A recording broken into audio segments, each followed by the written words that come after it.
Hello, boxing fans around the world. Thank you for joining us once again for another episode on Talkin Fight of the Friday Night Panel, featuring a very special guest, Lou Eisen, a writer, author from Toronto, Canada, who's been featured on many broadcasts around the world and has been involved in the sport of boxing for a long, long time. Joining us, Tim Witherspoon, two-time heavyweight champ, and of course, Mike Gore at 4.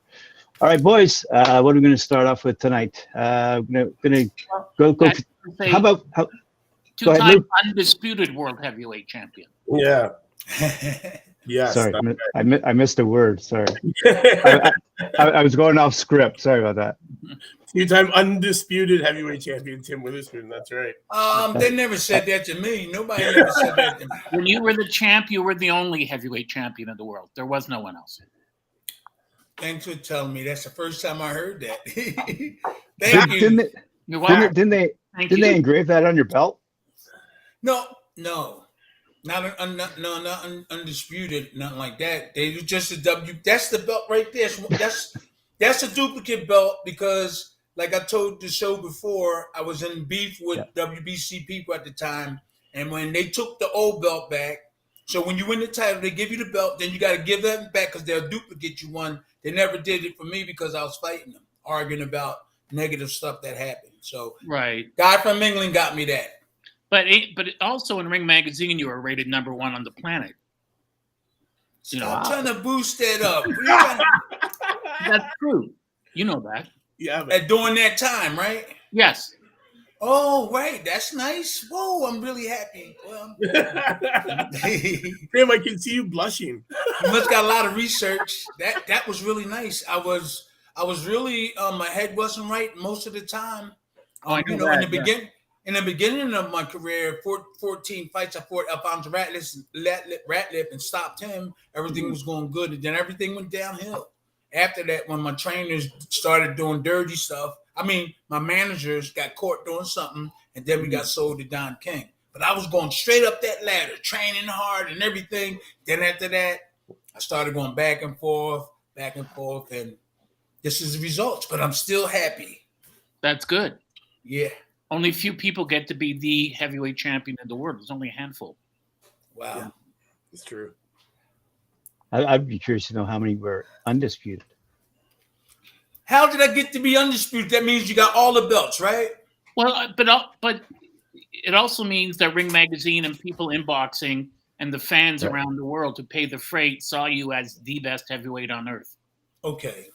Wow, that is something. Anyone you beat. You whooped Frank Bruno, you whooped all of them. So, and Larry Holmes, but you never got credit for that one.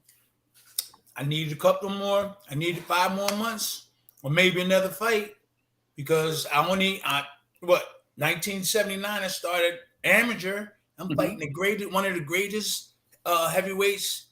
Ever. 1983, 3 years later. So. It's unheard of. I'm not complaining. Angelo Dundee always said that the sad thing about Muhammad Ali was we never got to see him in his prime.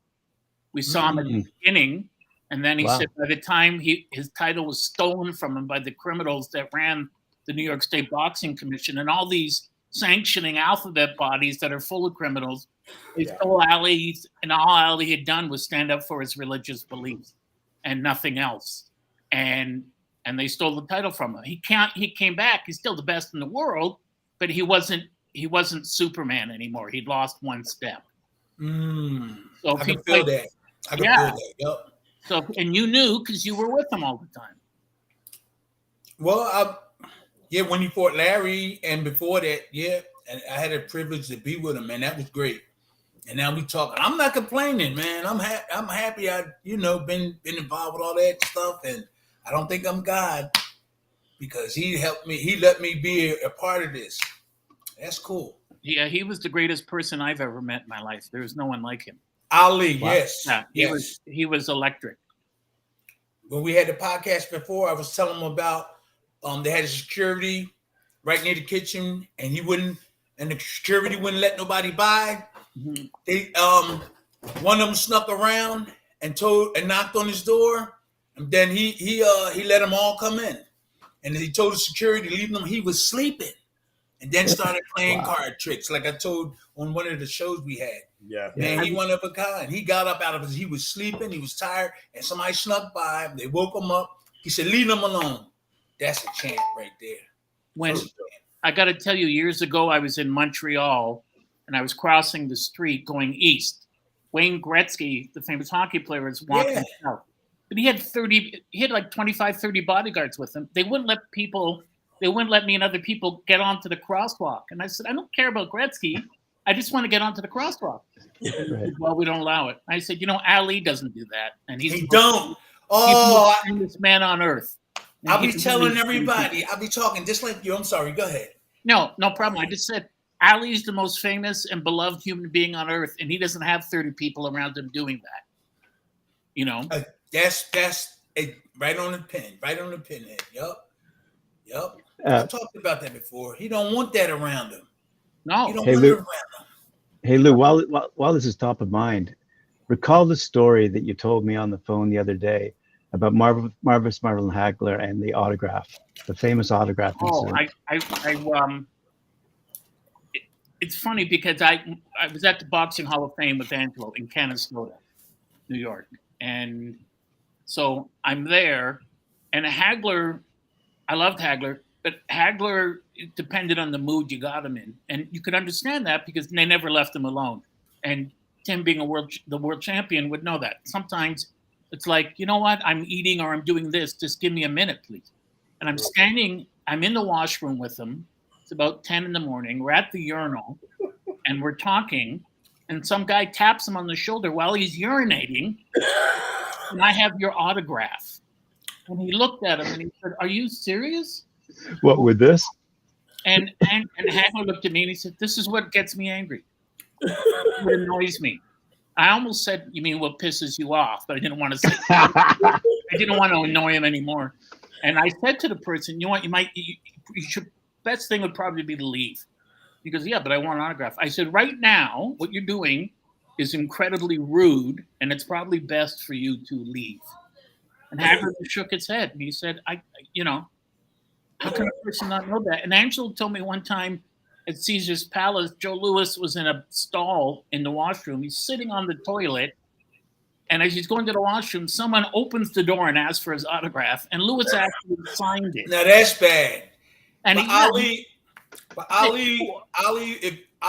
finish real quick. Finish. Oh no, I'm just saying. But he said that was Joe Louis. That's why people love Joe Louis. But if Ali was in the urinal and somebody tapped him, he wouldn't have got frustrated. He would have just looked around and then maybe played with him and with this afterwards. Oh yeah. But Marvin Hagler to me is different. He's straight up and he's not mean. I was in his presence several times. And I can understand. It's the mood you in at that time. But I could never do that. I can't. Right, but For some reason. And I noticed when I first met Hagler, I sort of got into trouble with Angelo because I said, I thought you beat Ray Leonard. And then I didn't know Angelo was behind me. He said, whose team are you on? And I said, sorry. And Hagler said, well, I said, I agree. And Hagler, he was still angry about it, but he didn't want to give. He said his way of getting back at, and I like Ray Leonard a lot. He said his way of getting back at Ray Leonard was he promised him that he would do a rematch. He would think about it. And after a year, he called a press conference and retired. And he said, because when he was supposed to fight Ray originally, Ray did the same thing to him. I'm going to fight you. This will be the way we'll do it. We'll make a ton of money. And then after a year, we had a press conference, and Hagler showed up. He was sitting in the first row, thought it was going to be announced a fight, and Ray said, no, I retire. And the look in Hagler's face, you could just see the anger building up in him. But most of the time that I saw him there, he was easy. He loved other fighters. He was easy to get along with, and he had a great time with the fans. It's just when people piled on, and it always bothered me. For instance, at the banquet, we're at you go, because I know, Tim, you've been there, but you go to there's a place you sit before you go to the Saturday night banquet when you're in Canastota. And it's just a party. You get together with all the fans and all the people that are there and the champions. And I was sitting between Angelo just after his wife died and Jake LaMotta. And people came up to Jake, and they didn't say, "How are you?" to anyone, to him, or they didn't even say that to Mike Weaver or Ray Mercer or anyone. They just shoved paper in their face, sign it. That's what they did. And I thought that was so incredibly rude. And LaMotta said, I'm used to it. But I thought people would, maybe it's because I'm Canadian, people would say, "How are you? How are you doing? It's great to see you." But a lot of times, and with Hagler, and I'm sure with Tim at times too, here, sign it. And that's just rude. I mean, the person's a world champion. I don't really. If somebody says, "Hey, can you sign this?" They don't have to say, "How you doing?" Because I'm not thinking like that in the beginning. Right. Because it's autographed. No, but you have there's a lot of merit in what you were saying. But for me, like if somebody said, "Sign this, can you sign this?" without saying hello, I think saying hello is too much time. Hello, right. Can you sign this? What I'm just saying, talking stuff, but I would do it. Right. Sign it and stuff. But guys like Ali and Sugar Ray, they have a lot of followers and stuff. I'm sure they get aggravated. I was popular and people knew me, but not as like them. And then you say my name to Witherspoon, they know. But a lot of those guys all day long get hassled, and I understand they get caught off guard. So that's right. What I'm thinking. Yeah, they get caught off guard. I wonder if I was all day long doing it. It happened to me in England, but I just kept on doing it, kept on signing. I didn't get frustrated, but I can understand Marvin Hagler, Sugar Ray, and Ali never did it though. No, he was always like, great mood. But the thing, I guess, about LaMotta was the fact that at the time he was 90 years old.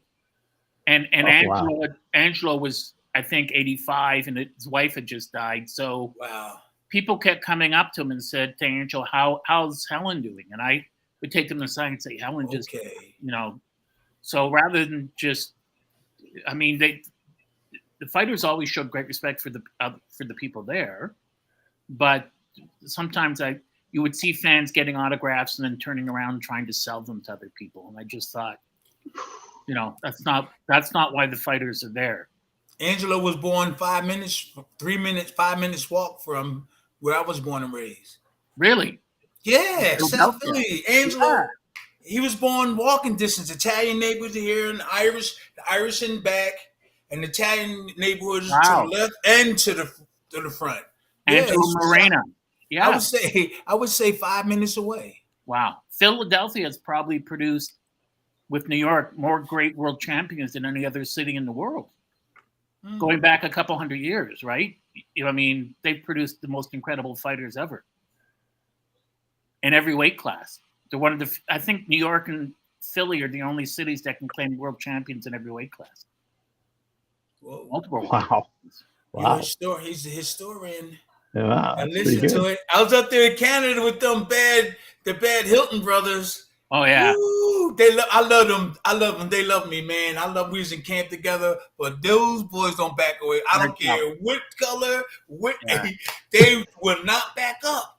No, I'm good friends with them, Matthew and Davey, and they're super tough. Stewart passed away. Right, when he was young, motorcycle accident. He was supposed to Stewart was kind of like Stewart was kind of like angry or something and everything. We was in training camp, and he was kind of like aggressive and like, why you shaking your head like you know him, right? No, I didn't know him, but I knew of him. I know his brothers really well, and I know that Stewart was angry a lot. Yeah, I know that with Matthew fought another Philadelphian great fighter, Buster Drayton. I grew up in the same neighborhood, 2 blocks away. Buster Drayton. And I said to Matt, people don't realize when they speak to you, Tim, that when they're talking about your fights, they'll mention things to you that they remember, not realizing that because you were in the fight. That moment when you hit this guy, I know, I was the guy that hit the guy. And I was mentioning when he dropped Drayton in the first round with that. Right, I thought he killed him. You talking about Matthews? Yeah, and Matthews was tough. When we was in Don King's camp, oh man, he was banging. Davey was a good boxer, but Matthews, he could punch. He stepped right to you. Go ahead, finish. And I want to hear this. And Matthews said to me, "Yeah, it would have been a perfect fight, except Buster had the nerve, the gall to get up, and then fight his heart out for 15 rounds." Wow. He kept saying, "No, you don't. No, you're not gonna. I'm not allowing this." And that was that's who took me to the gym first, Buster. Wow. Me and Kenny Reese. Kenny Reese who was a fighter too. Bam Bam.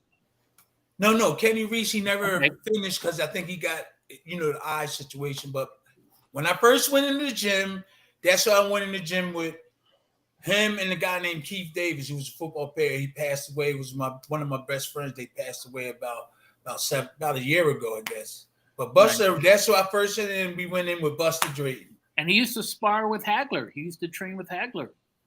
Didn't he? Yeah. And so did Bernard Hopkins' uncle, Artie McLeod.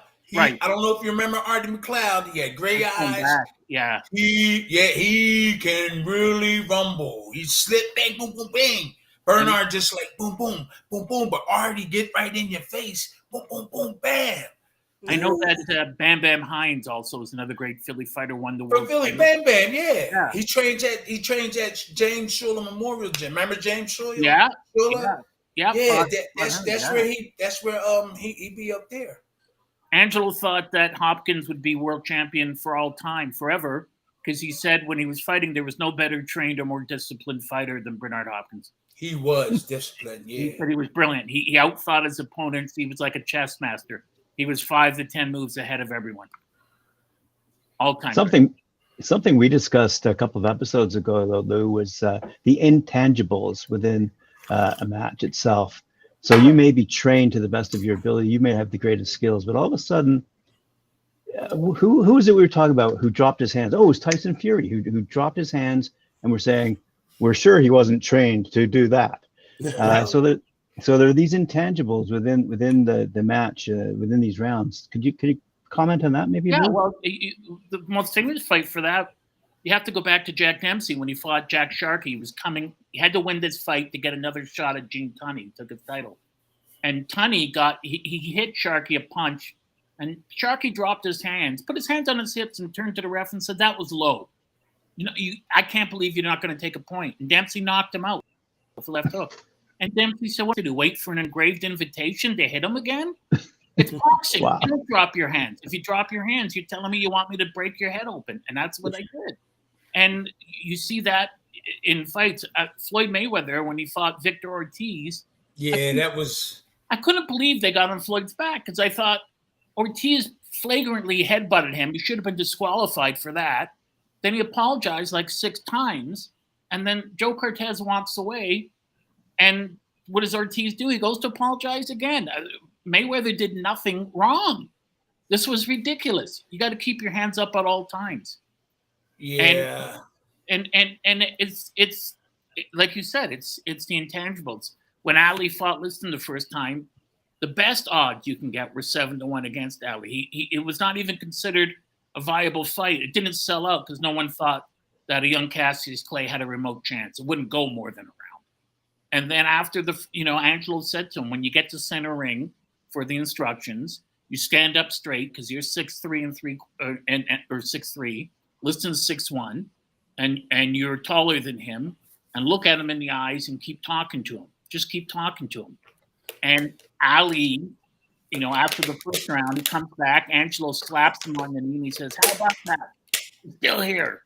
Now he looks at the writers. "You're wrong. I told you you're all wrong." And each round he's getting more confidence. Liston was stronger. Ali fought a lot of guys that were stronger, but it's smart.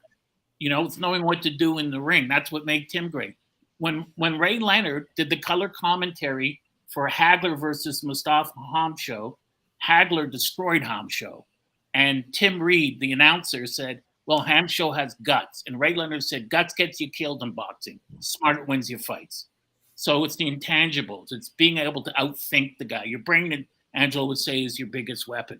Sure, Tim had great feet and great hands, but being able to know what the guy in front of him is going to do and seeing his errors and capitalizing on them, that's everything. You have to be able to do that and impose your will on the other guy.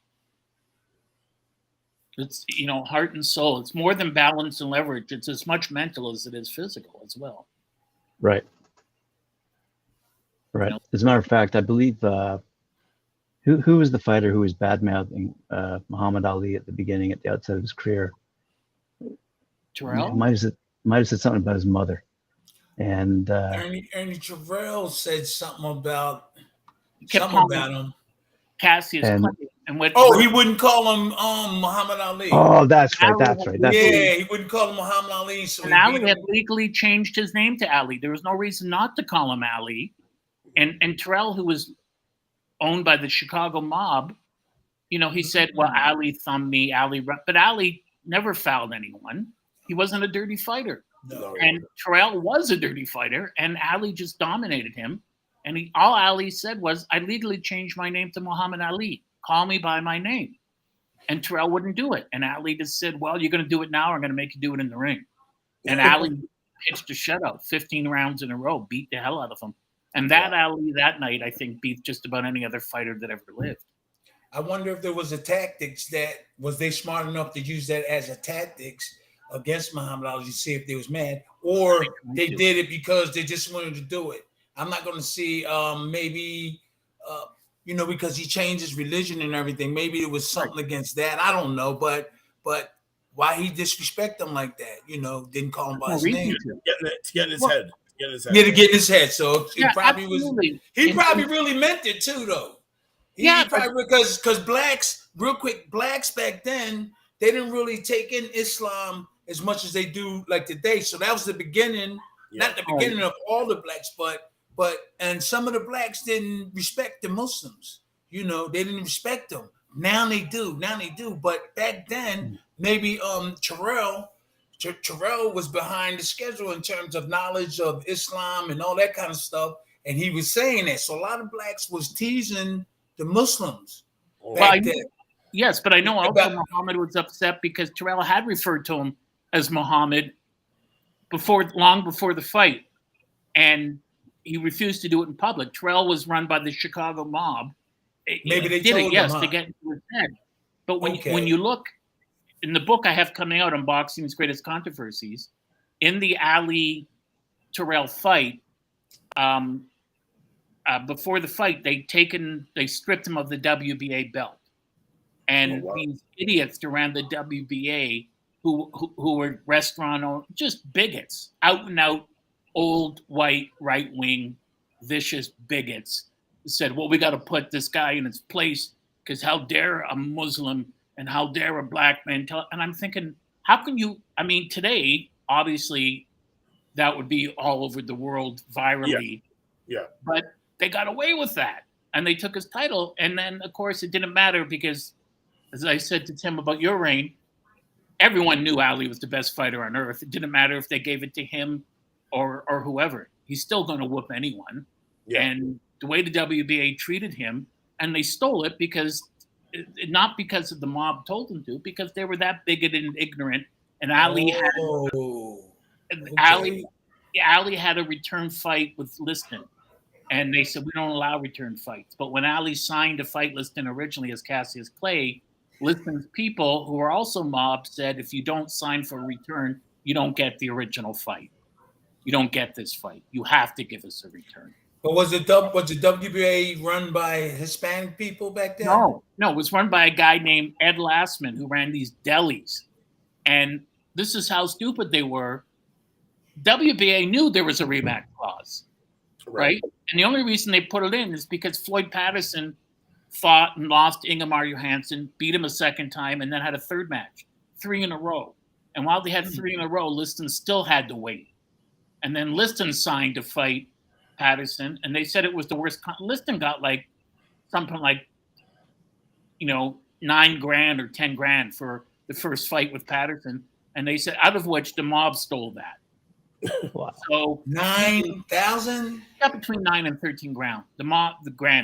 But the mob just stole all his money, and that's why I think the second fight with Ali, I don't think it was fixed because Liston was up on his feet, fighting, but that's getting away from the issue. The WBA stripped Ali of their title, and what I wrote in my book was all it did was hurt the WBA. And lessen the worth of their title, if that's even possible. But that's what they did. And then Ali, Ali was where the money was. It was Terrell that came to Ali and said, I'm making nothing. I can't make any money. And Ali, if you fought Ali, like Kenny Norton said, you fought Ali, you had a career.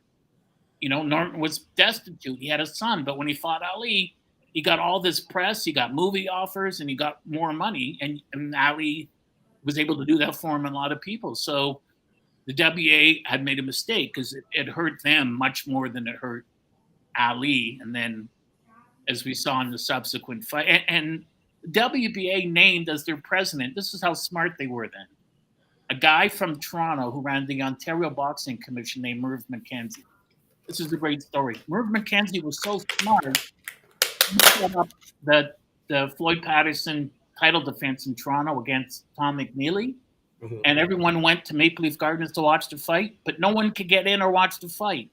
Why? Because Merv McKenzie had forgot to license everyone.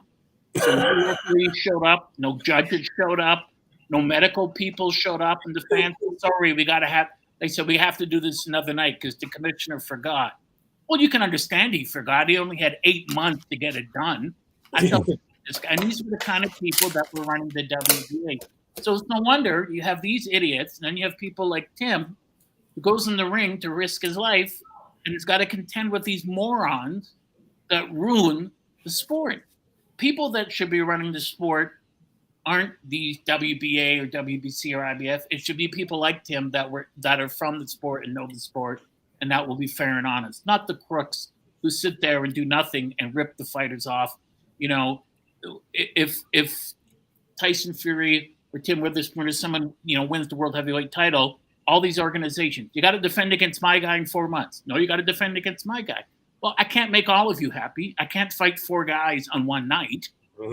I can only fight one guy at a time. So let's sit down and talk. No talking. We take our title away from you. It's not that's bad. That's not worth it. They're crooks. The sanctioning bodies are crooks. They've always been crooks. And the promoters pay off for. This is why we turn fights on today and see, well, this guy's fighting a guy who, let me look it up online. Oh, that guy's ranked 75th in the world. How did he get a title fight? Well, manager paid off the promoter and the sanctioning body. There's a lot of money floating around. I heard a lot of it. And you want to get rated number 1. You stay undefeated or you keep winning. If you all the way back, they make deals and then you up 4. Win an easy fight and they put you 1 or 2. So you ain't got to fight the next guy, then the next guy. They put that money up. You jump 3 guys and it's your turn. And I think that's why everyone loved Ali so much, because he fought the best in the 60s and the 70s. He fought everyone. So he gave everyone a chance, and he fought the toughest guys out there. And back in the 30s and 40s and 20s, you could lose some fights and it wouldn't hurt you, but they were fighting consistently top-level guys. Last week, I saw Edward Berlanga fight the Canadian Steve Rolls. I wasn't impressed with Berlanga at all. He was slow, he was plodding, he was easy to hit. And Rolls was 37. If he was younger and had more of a punch, he would have taken him out. But they protect guys now by giving them stiffs. And as Angela would say, not realizing it makes your fighter, it hurts the fighter. Doesn't make him better. Well, economically and business-wise, that's what they're doing. They're building the fighter up, getting them opponents and stuff. And I was understanding now. I was saying, well, you know what?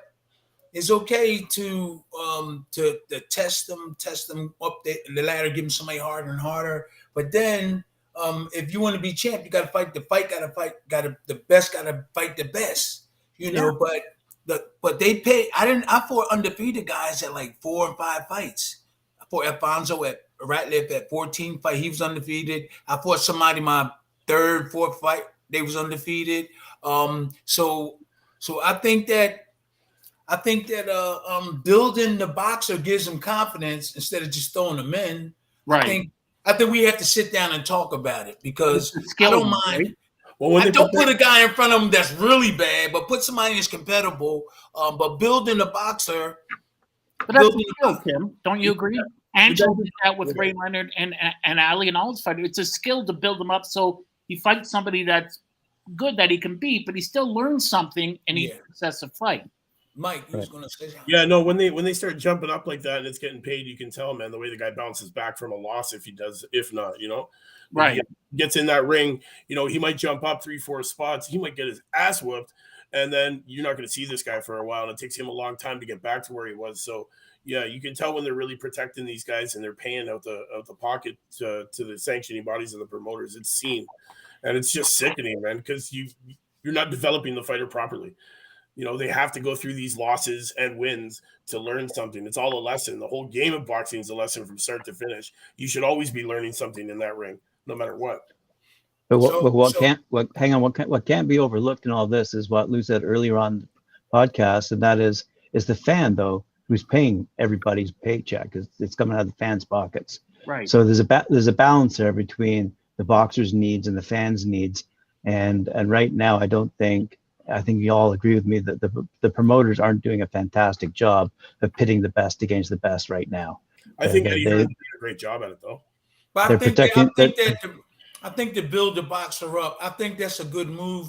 But the people paying the money, they want to see the best. But I do believe in the beginning of your career, I think they should have something like if you put both of those, the undefeated guys, tough guys together, there's not going to be nobody down the line to really. No, you're right. You know what I mean? Yeah, you're absolutely right, and that's a great point because Angelo told me that when Leonard and Hearn started out, Mike Trainer wanted to match them for $50,000 each. Seriously, after their 10th pro fight each, and Angelo said they're going to make 10-15 million each. Let them both win a version of the welterweight title. And then they'll fight. It's too early to have them fight now. Yeah. And he was right. So there's something to be said. You want to match him and build him up and build his skills and confidence up. You don't want to have a guy turn heavyweight and get right in the ring, with a Tyson Fury or someone else. You want to build him up till he's at that level. Yeah. And it happens. I mean, Tyson Fury got dropped against Steve Cunningham, who was essentially a cruiser and a light heavy. But he got up. He learned from that. Yeah. And, all fighters do. I told Steve, I told him, and I was real quick. I was in England with Tyson Fury. I was in Ireland with him. And then when I went back to Philly and I went to James Schuller Memorial Gym and he was in there. Steve was in the training and I'm friends with him. I said, yo, Tyson is tough, man. And I saw the look on his Steve face. I said, oh God, I didn't say that. But then when they fought, he did pretty good. But I told him that's a tough fight. Yeah, I held the pads for Tyson. He could punch. And he was much bigger and much heavier than Steve. Yeah, much bigger, much heavier. You got to give Steve credit for taking that fight. Yeah. No, Steve is his family, is him, his wife, and his kids. They're a good role model for men that want to be a family man. Right. He goes everywhere with his family, his kids. I'm really proud of him because there's not that many men, black men, especially that go around with their family. There's a lot of them, but Steve everywhere with his wife, everywhere. They got a house, and that's why he kept his money and everything because he didn't do the wrong things like a lot of the other guys did. I'm one of them guys. I didn't hurt nobody, but I just didn't manage everything right. That's all. I love my kid. It's hard to when you're young and you're getting all this publicity and you're fighting at the world level. No, he had the right people behind him, and then he was going to church. See, he was going to church and stuff. So he was grounded. There's a lot of things that stopped him from going in the wrong direction in terms of like the money and partying and stuff. He was there with his wife. He married her. He with his kids, and I saw that. And every time I see him, I say, Steve, I'm really proud of you, man. And that, you know what, it rubs up on me. I was doing the same thing in a way, but I ain't gonna leave my kids and stuff like that. But Steve Cunningham is a real good dad. Let me tell you. I see him fighting and everything, but he's a good dad. Lou, we have some questions. We have some questions from somebody watching. Our friend Carl over in the UK wants to know who your favorite British fighter is or was, and what do you think of Eddie Hearn being the best promoter ever? My favorite British fighter would probably be Jack Kidd or Ted Kid Lewis or the great Jimmy Wilde, the Mighty Atom, the bantamweight who held the title for 12. Flyweight held it for 12 years. Wow. I like Watts. He's not English, is he? Watts. Jim Watts, yeah. He's pretty tough. I like him. He had a great fight with Arguello. Yeah, he's English or he's Scottish up north, right? I think he's Scottish. You're right. Yeah. I like Watts. I like him. Kenny Buchanan. Yo, Buchanan, yeah. How can we make a decision? There's so many good boxers. One of the chapters in my book is about Duran hitting Buchanan low under the low blow after the bell. One of my aunts, my Aunt Barbara, was Scottish. And when my mother passed away, she helped look after me and my sister. And I'd never heard her swear like that. 1975, and she was red hair, green eyes, and she was cursing a blue streak. She said, "I can't believe it. Duran hit him, low after the bell, and it wasn't just after the bell. It was 5 seconds, and the referee didn't do anything. He 5 seconds. And you watched the tape on YouTube, and the referee, Lobianco, he awarded the fight to Duran. And about 10 minutes later, the doctor was speaking to Don Dunphy, who said, is Buchanan hurt? He said he has a completely ruptured left testicle. Oh my God! He'll have to go to the hospital and have it operated on. You serious? Yeah, and he hit him under the cup, and he was throwing up blood. And can you feel it, Mike? You can feel it. Feel that shit, man. He blew it after the bell. On a break, hits him low, and he says, Duran, he gives it to Duran. And Don Dunphy said, but the rules in the New York State Athletic Commission say that when you hit him low after the bell like that's a flagrant foul. Yeah. So you either deduct 2 points, low and after the bell, or you disqualify him, or at the very least, it's a no contest. And he said, no, Duran wins. And Buchanan said, I'll fight. I'll continue to fight. He said he would go on, and the referee stopped it. And Gil Clancy, who was in his corner, said to me, he didn't punch him, he kneed him. He said, I was less than 2 feet away. He kneed him right in the balls, and Kenny went down. And he said, if you watch the fight, he said, the whole fight, Duran's hitting him with elbows, knees, stepping on his feet, headbutting him, everything. He said, that's the way Duran fought. And when I spoke to Duran, he said, rules are for sissies. What are you, a girl? A fight's a fight. And you never known him to be like that. That's the way he was. I mean, in the ring. Okay. He's different now, but I mean, in the ring, when you saw him fight or when he fought Ray Leonard the first time, I mean, he had that trick that Ray Arcel taught him where you put your head on the guy's chest and then you move it up. So you're lifting his head up, making him more vulnerable for shots. Oh, go in and go like this underneath the chin? Okay. Yeah, so it's works really well on the tall guys. Yeah. I know I'm one of the short ones. Yeah, I pull that trick. Duran was, an all-time great. Angelo said if he could have spoken English, he would have been as big as Ali. But wow. But I was in his presence several times. He was really cool. He called me Poon. Yeah, Poon. Will Poon.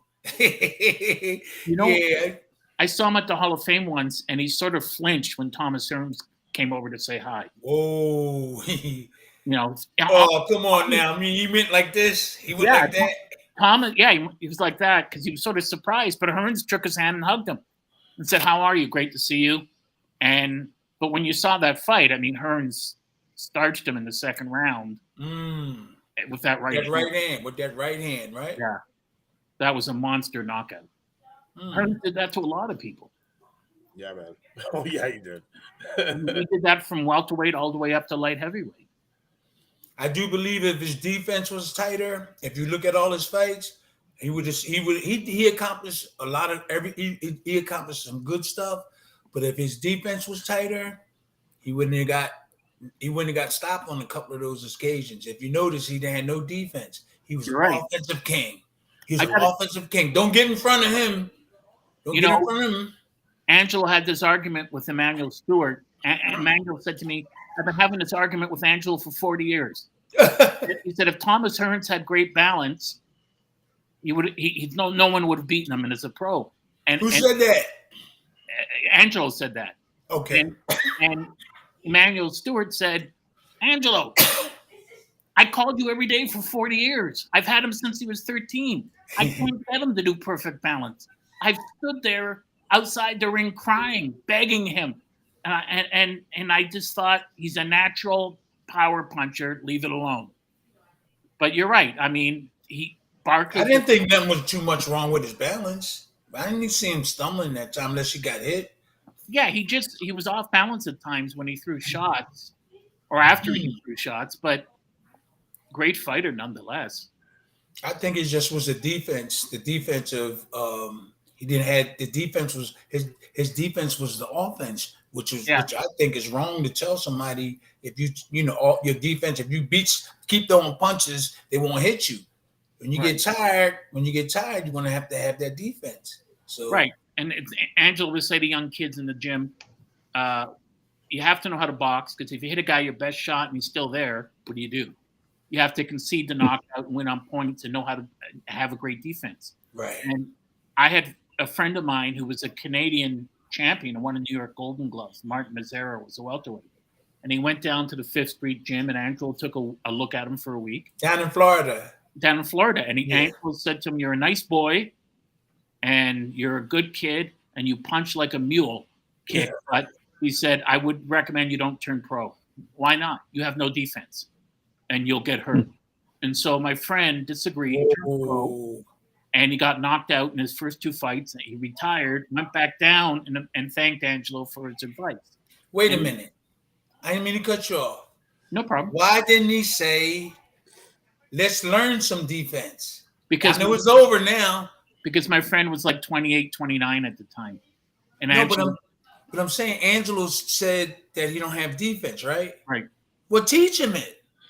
Right, but Angelo said he thought it was too late to teach him because he was in his late 20s at the time. No, it's not too late to teach anybody. If you're 60 years old, if you're 50, you still can learn. I don't care. If you comprehend, you can learn. I'm telling you. Right. Yeah. Just my opinion. No, but I mean, obviously it counts more than most because you're a champion. And Leonard said about Duran that he was impossible to hit on the inside. He was a brilliant defensive fighter. No one gave him credit for that. He could slip punches. He could roll with punches, slide with shots. And that's not, I mean, you did that, but it's not as easy as it looks. It's thousands of hours of practice all the time, constantly. You got to have somebody throwing punches at you, and you have the defense right. You do have to keep drilling it. And then after a while, it just come natural. Just put it up. Mm-hmm. And I started relaxing too much because I knew that the only time I get hit, if I get lazy and I started relaxing because I know I could block. I knew where my hands were supposed to be. And some of them fights, I just was playing. I just was attacking and keep my hands where I should have been had them right there. Bing, bing, right back here. Bing, bing, right back. And then I was just like this because I knew the defense. And I don't think that was a bad thing, but that I knew the defense. I could teach it right now. I could teach defense. But that's why in some of my fights, you see me not really concentrate on keeping it tight because I know I'm supposed to, as soon as the punches come, I'm going to go like this. I'm going to go like that. I'm going to do that. It made me relax a little bit more. It made me relax too much because I knew I could block them punches. But you also had great hand speed and foot speed. And speed never slumps in the ring, right? My trainer, I hate to cut you off. My trainer never mentioned to me about the foot speed and the foot stuff. Nowadays, they talking a lot more about foot movement and speed, speed and all that.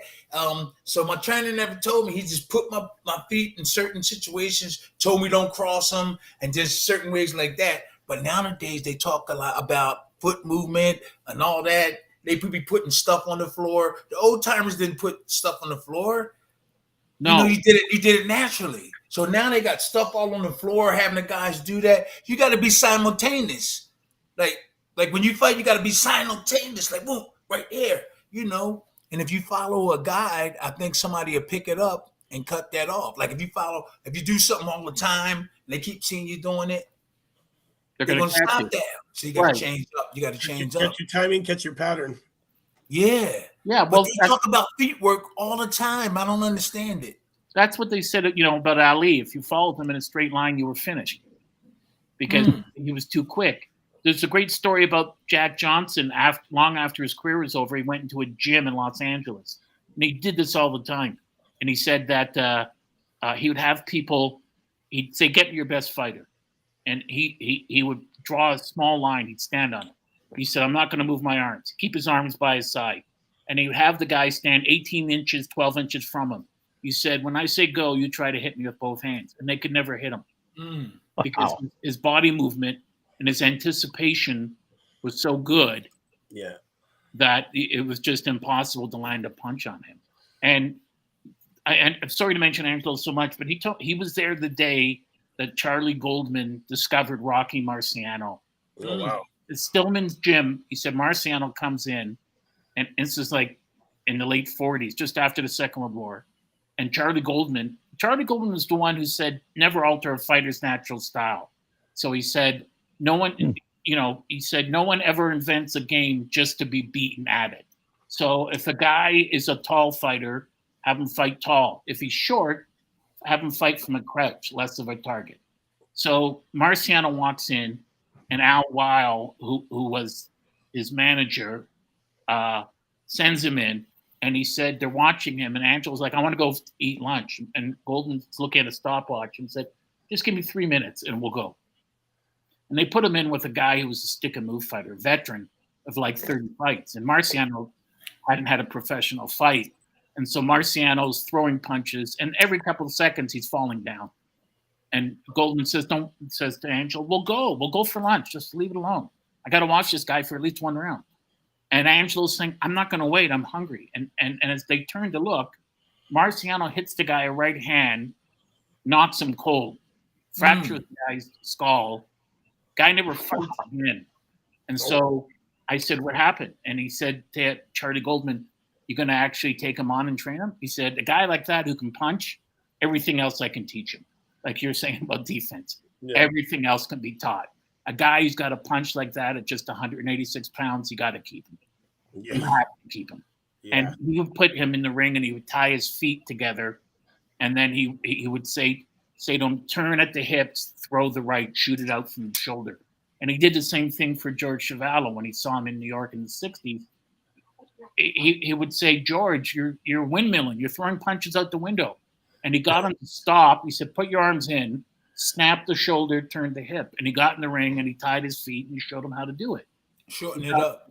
Yeah. And he said George started to get more knockouts after that because he wasn't telegraphing his shots. And then he got Marciano to get into water up to his chin and throw punches so he could throw them so quick that when he was outside the ring, it was just he had great speed. Mm-hmm. So he said, a guy who can punch like that, I'll teach him defense. I'll teach him how to bob and weave. But a punch like that, once in 100 years, once in a couple hundred years. All natural. Wow. Yeah. Wow. Just a phenomenal puncher. There's just some guys that like that. They got that one shot, or they might have two. They might have two, and you watch out for that. You better watch out. Keep your hand up. George Foreman could hit you a glancing blow and knock you out. Both of his arms, right? Yeah. Same with Joe Louis, who I think was the greatest puncher ever.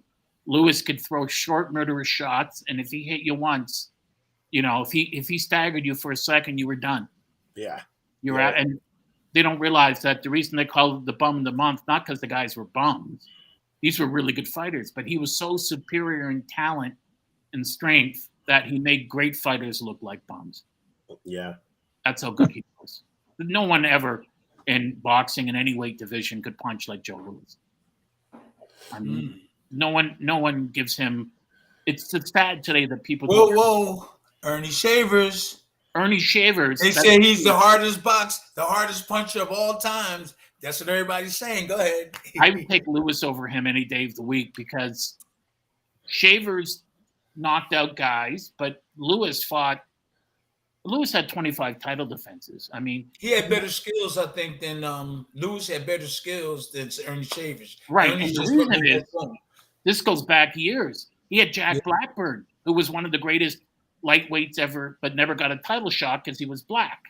And Blackburn was a genius when it came to training fighters. He had a lot of champions. And when they brought Louis to him, he said, no, I have no truck with a black heavyweight. They'll never give him another title shot after Jack Johnson. In fact, he pulled a gun on Jack Johnson. Because when Johnson came up to the training camp to train Louis, people didn't know that in the early 1900s, late 1890s, Johnson was in prison and called Blackburn. He said, "I need money for bail." Blackburn gave him like $5,000, and back then that was like from 20 years of fighting. He didn't have any more money, but he did it. And when Blackburn was in jail, he called Johnson, and Johnson said, "No, but I gave you money." He said, "I don't care. You were stupid enough to do it." When he came to Lewis's training camp, Blackburn met him at the gate with a gun and said, I will pull the trigger. I don't want.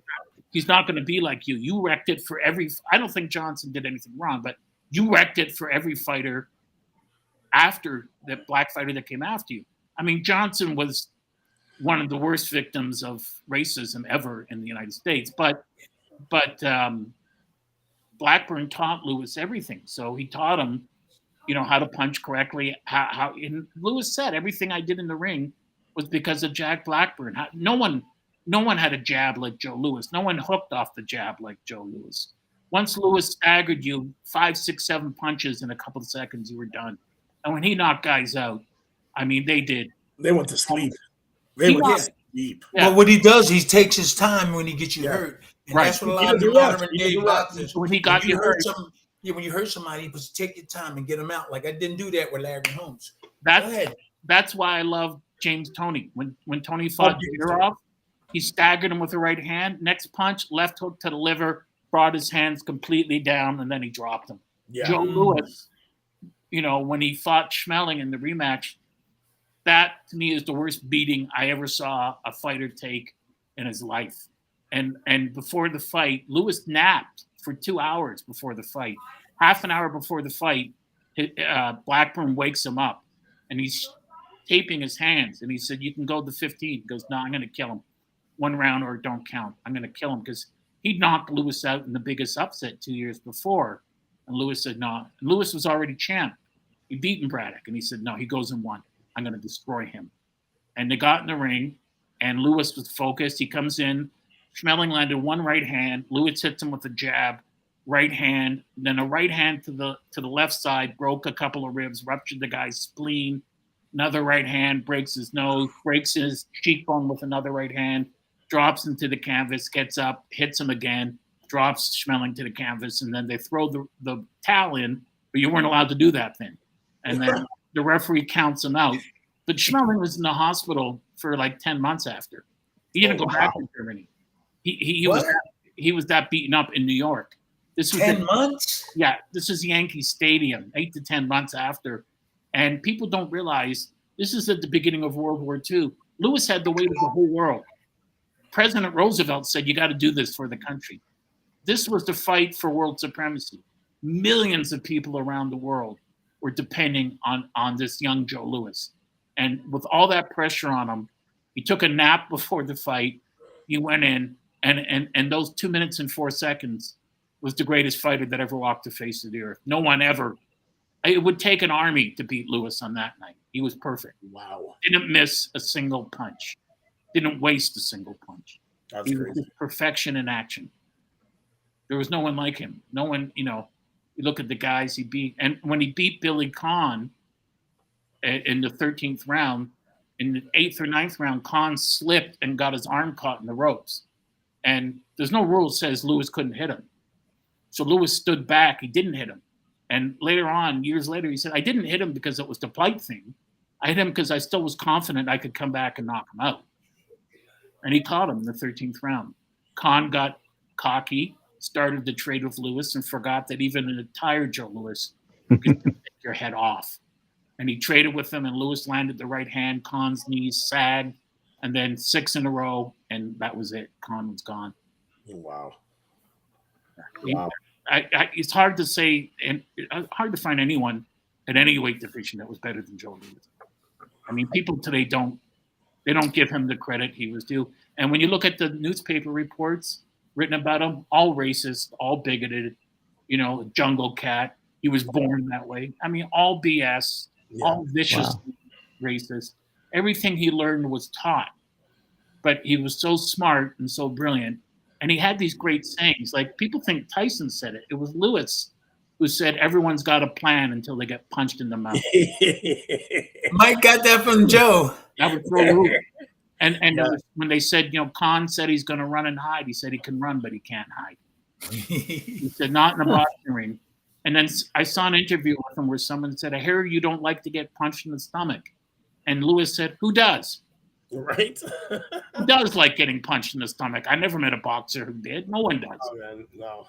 And he had a complicated relationship with Muhammad Ali because I think Muhammad was upset with him. And Muhammad's favorite picture was the one with him and Ray Leonard or Ray Robinson because these were his heroes. But Lewis would never really give Muhammad his due as a great fighter. And Lewis, as a great fighter, had to know how truly great Muhammad Ali was. I mean, Muhammad loved Joe Louis. But when they got together, Muhammad would play fight with him. And he'd always let Lewis smack him in the face. Because Muhammad, as Tim knows, loved to make people feel great. But Lewis always would say to him, son, don't you think for a second you would have gone more than 3 rounds against me. I would have taken you out. and when I asked Angelo, I would say, how about Ali and Marciano? And he said, well, Marciano was 5'10", 186 pounds. Muhammad's 6'3", 220. He said that, that fight would probably not even be licensed these days. It'd be such an epic mismatch. Yeah. But he said Lewis, Lewis could do things in the ring that he never saw other fighters do before or since. He was so brilliant and so quick and so devastating that, and just like Tim said, when he had you hurt, he could take his time. Staggered you with a shot to the right hand to the chin, next shot, left hook to the stomach, another right hand to the chin, upper. It looked beautiful. It looked beautiful too. Yeah, beautiful brutality. Put it together. And when Lewis knocked you out, there's a story Bert Sugar told me that when he hit Nathan Mann hit the canvas, bounced up, kissed the referee, Arthur McCanty, and asked him out for a drink. And that's not true. He said it was written in the newspapers. I can show it to you. Bounced off the canvas, got up, and he kissed the referee and said, let's go out for a drink. He said that's how scrambled his brain was after Lewis hit him. Wow. And when he fought Tony Galento called him before. Tony Galento, 2-ton, right? 2-ton. And Tony Galento called Lewis and said these horrible things about his wife. And so when you watch the fight, every punch Lewis hit him with opened a cut on Galento's face. Every punch, he wanted to take Galento's head off. And he hit him. I mean, wow. You look at Galento, 6, 7, 8 shots in a row to the head. You're thinking, how did he survive? I mean, Lewis was the guy that when he knocked guys out after the fight, would you like a rematch? Nope. No clear. Not interested. And guys were terrified of Lewis getting in the ring with him. And they should have been. He was taller than me. When I seen him in Vegas, he was big. I was heavyweight, like 200-some pounds, but he was 6'4", right? Well, that's what I wanted to ask you. No, he was taller than me. I'm 6'3", and I was like, he had big hands too. Well, he was listed. Everyone says he was 6'1", but when I saw him with 6'1", that's what they say. But I don't agree because when you see him talking to Ali, he seems taller than Ali. Yeah. So he had to have been taller than that. Yeah, he was. He wasn't sick to me. He wasn't. Well, you would know. I stood up beside him. He was tall, and his hands were big. He was like, I said, wow, Joe Louis is a big dude. Angelo, he didn't have no stomach. He didn't have no stomach or nothing. He didn't have a stomach. Angelo said the saddest night of his whole life was when Marciano knocked him out. And this was another thing, talking about racism. Lewis, because of the tax burden with the IRS, they were taxing him on fights where he donated the money to the Army Navy Relief Fund. It was a gift. There was no reason to tax him on it. They agreed not to. And then after, they kept taxing him and taxing him and taxing him, which made him come back to fight. There was no reason to do that to him. And it was finally Frank Sinatra got all these lawyers to go in and said, it's enough. Leave him alone. He can't pay it. It was a gift. You shouldn't be taxing him on it. I'll pay whatever it is. Leave him the hell alone. And they didn't. They still would come after him. And he'd given them money. But when I saw an interview with him, he said that people blamed his promoter, Mike Jacobs, or other people. He said, no, it was my fault. I outspent my income. But he said, I came from Alabama originally. I grew up broke. So I'm getting hundreds of thousands for each fight. I couldn't wait to go out and spend it.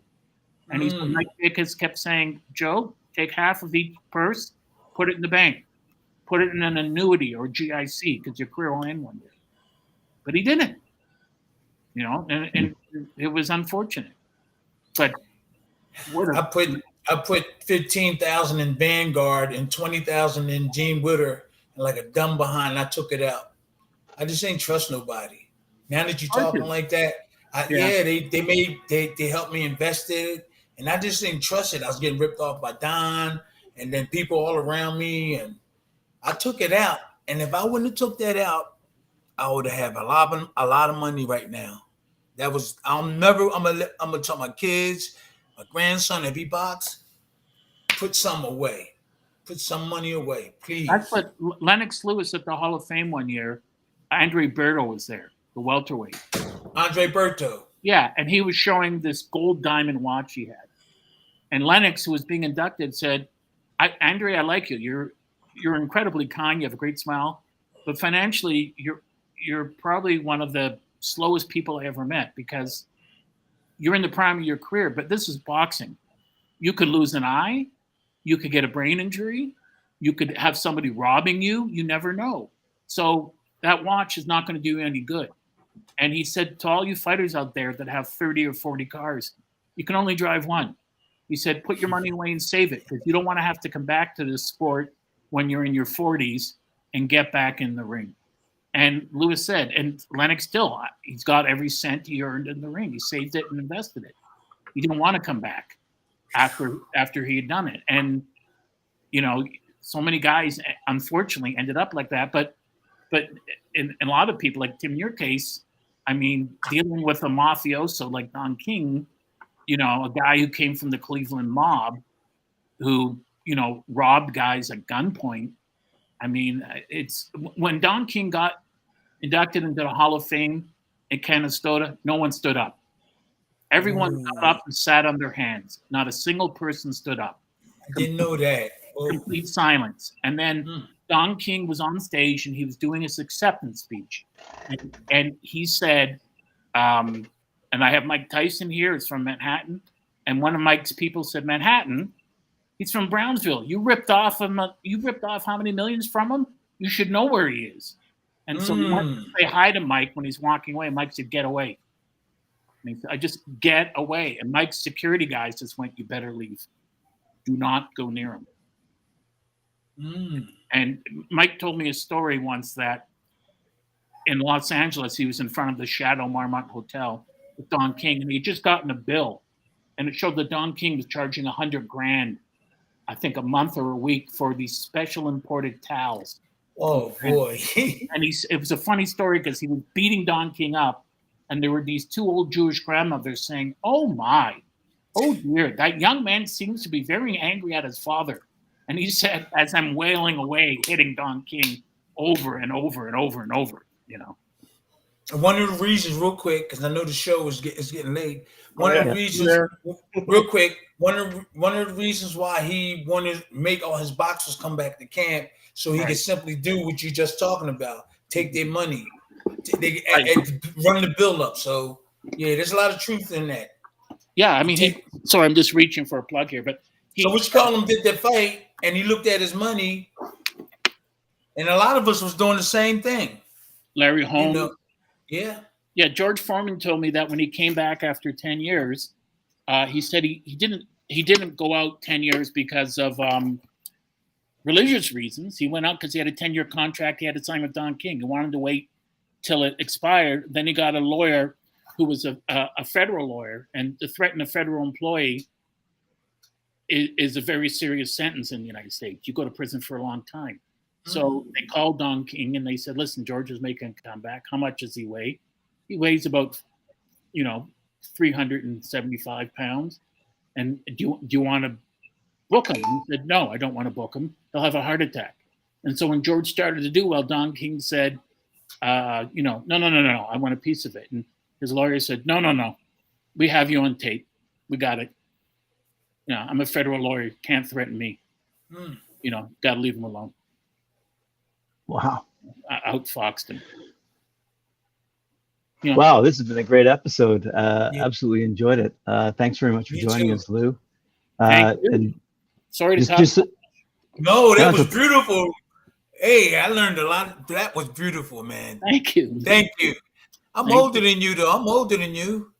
You got great. Not by much. I'm 61. Oh, hey, I got you. Hey, so much. 64. You don't look it. Sorry, guys. I had to make a pit stop there for a quick second. Gotta tell the girls that. Tell the girls that. Great stories. Great stories. Lou, honestly, it's a pleasure to meet you, man. You too. Honestly, you got great stories. I can't wait to hear more of them. I can't wait to read your book, and I can't wait to do some things with you in the future, man. That sounds great. Yeah. It's a privilege to be with you guys, and I got to tell you, there isn't a heavyweight today, I think, but Tim knows this. Tim could walk through a guy like Tyson Fury and all these other guys, especially in Deontay Wilder. If I was in shape. If you're in shape at your age, can I say one last thing? Yeah, do it. This is like 10 years ago at the Hall of Fame. I'm with Angelo. We're on ESPN radio. And someone said, how would George Chuvalo do against the Klitschko brothers? And Angelo said, well, he probably knocked the older one out in 10 rounds and the younger one in 8 rounds. Why so long? And Angelo said, well, he's 75. So we take him to get warmed up.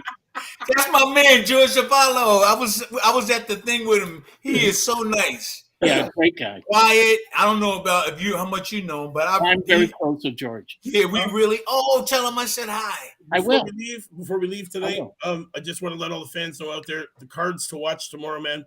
We got Berchelt and Nakathila going at it. We got the Zoo versus Gausa, and then we got Rappaport versus Juma, and we got the Martinez card going on versus Warrington too. Big card. I'm loving that one, man. I've got tons of prospects on that card to look out for that I've been following since the beginning of their careers. Also, on the Rappaport card, a lot of my prospects that I have been following. Did you say Rappaport? Yeah. Yes. Guys, 19 of the people that I have profiled on my show are fighting this weekend. So, wow. Yes, 19 people that I profiled, up-and-coming prospects that are doing it big, undisputed, or undiscovered, undefeated. Then they're ripping it up big, man. So I've got 19 of these prospects that are fighting on these cards. So guys, watch them. Make sure you check out the fights. I will. Tune in Sunday for the Knockout of the Week award. Definitely. Okay. Don't want to miss that one. Don't want to miss that. And to all the fight fans around the world watching, thanks for tuning in to this wonderful episode of the Friday Night Panel, number 70, with our man, Tim Witherspoon, Grand Boys, and our special guest tonight, Lou Eisen. Thanks for joining us, Lou. Eisen. Definitely come back and tell us all these stories. It was great. Shout out to Carl. Thank you. All the comments. You know what it is, guys. We'll see you next week. Same time, same channel, new topics. Thanks, guys. Thank you. Thank you.